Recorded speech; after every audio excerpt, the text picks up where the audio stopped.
Ohio claws back $40 million from GM for closing the Lordstown plant while approving incentives for its battery project. A survey finds business optimism taking a hit, and 4 restaurateurs partner to open a new restaurant in Howland. This is the Daily Buzz.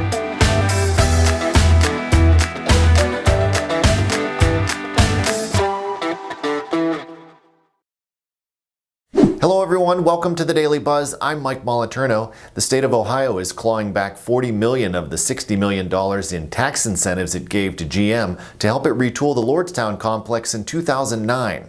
During Monday's meeting, the Ohio Tax Credit Authority approved a measure that would require General Motors to pay back $28 million of the tax credits and spend an additional $12 million on community support. The payments must be made by December 31st, 2022, at which time the state can take further action. In 2009, GM received 2 tax incentive agreements totaling $60.3 million. In return, GM agreed to keep its Lordstown plant running until 2040. GM closed the plant in March 2019. At Monday's meeting, the Tax Credit Authority also approved a tax credit to support the Ultium battery plant being built by GM and LG Chem in Lordstown. The Tax Credit Authority approved a 15-year job creation tax credit of 1.95%. In exchange, Ultium agrees to create 1,000 full-time equivalent jobs totaling $45 million in payroll by December 31st, 2026. The $2.3 billion plant will produce batteries for electric vehicles. It is expected to begin operations in 2022. The economy is slowly bouncing back, but the biggest unknown for the future remains the coronavirus pandemic, says PNC's chief economist. During the bank's latest PNC National Economic Outlook, Gus Foucher said whether or not the coronavirus pandemic remains contained will be the biggest factor in how the economy performs over the next few years. Foucher said housing starts and home sales are up, and the GDP is set to come in above 20% at an annualized rate in the third quarter. Still, those gains could be lost if the coronavirus resurges, he said. Meanwhile, small business optimism has taken a hit. According to a survey by PNC, only 21% of small and medium-sized business owners were optimistic about the national economy. It's the largest drop in the survey's 17-year history. Still, optimism remains higher than at any point during the Great Recession. For many small businesses, their ability to stay open during the pandemic rested on receiving a loan from the Payroll Protection Program. On our website today, Kevin Helmick, the president of Farmers National Bank, discusses how his bank helped disperse more than $200 million in PPP loans. So much volume coming in that during the day in those first few hours, it was really tough to get deals through. So we would try to go off hours to get deals through. And we impacted about 1,700 businesses. You can hear the full interview in the 3 Minutes with video on our website.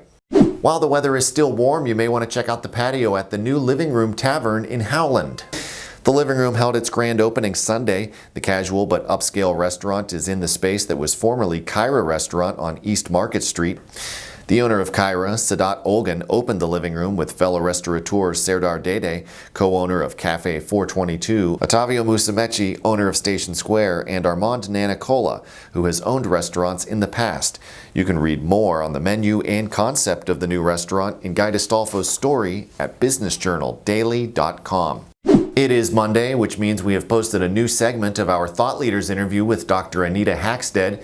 In Part 3, the CEO of Salem Regional Medical Center talks about the future of rural hospitals. People don't often understand, why do hospitals charge exorbitant prices? Well, it's to offset the massive losses that we have related to hospital care. We have tried to look for cheaper alternatives to health care. But in the end, when something significant rolls up and you have something like a pandemic, it's only the hospitals that are handling that. And so I would hope that people realize that and understand that they really need to support their local community hospital.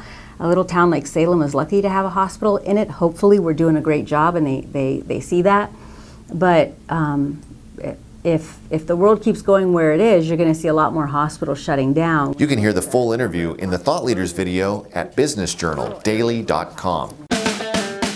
And that is going to do it for today's Daily Buzz. Be sure to like, subscribe, and leave us a comment. If you'd like to dive deeper into any of these stories, the links are available in the description. Thank you very much for watching. I'm Mike Moliterno.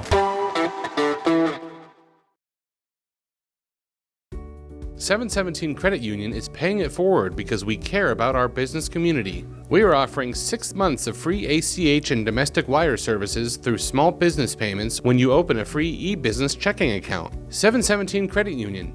We are here for your business.